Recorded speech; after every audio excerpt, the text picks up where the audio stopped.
萬兆豐國際金業以專業、誠信、客戶為上為我哋嘅服務理念。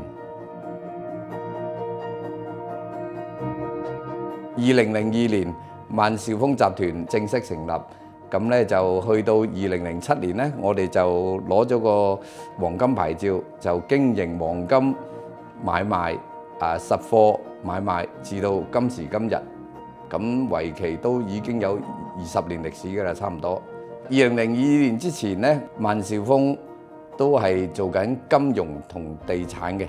咁喺香港嚟講，其實係最主要呢兩個係分唔開嘅。金融要依賴地產，地產要依賴金融，互相分析嘅。咁所以咧就去到2007年我哋見到有需要金融類嘅黃金實體，即係一個好嘅前景嘅行業。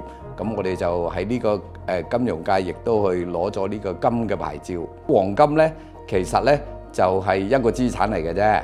咁本身佢流動性高啦，嗰個增值力頭先都講過啦，大家都普遍係睇好嘅。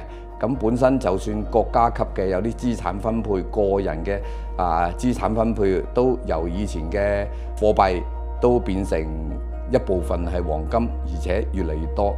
咁呢個黃金係實體嘅，本身佢流動性係高，我隨時要買，隨時買到。咁我樓宇我可能3個月、5個月再減價，我都未必即刻買到。喺現今呢個時候，其實持有黃金係比較安心啲啦。會要參與呢個黃金嘅行業呢，其實就係即係好似本公司咁先啦。咁佢係要開個黃金戶口，咁公司呢就要審查啦。客人如果成功開戶嘅時候呢，其實通過呢個黃金戶口呢，就可以做實金嘅買賣。我哋公司提供一條龍嘅服務，咁所謂一條龍呢，我哋又可以幫客買金條啦，幫佢回收啦、儲存啦、運送啦、代工啦。我哋本身有工廠喺度嘅，有啲產品我哋有啲花生50 gram 等等。本身呢一個黃金金融世界其實係瞬息萬變，係要把握時機嘅，把握時間嘅。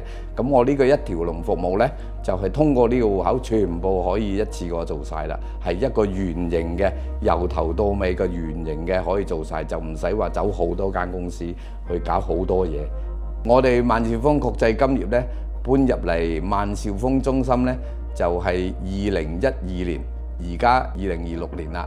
咁都有成13年歷史㗎啦，咁亦都好多謝我哋客戶一路以嚟嘅支持，咁令我哋能夠喺呢度繼續營運，繼續為佢哋服務。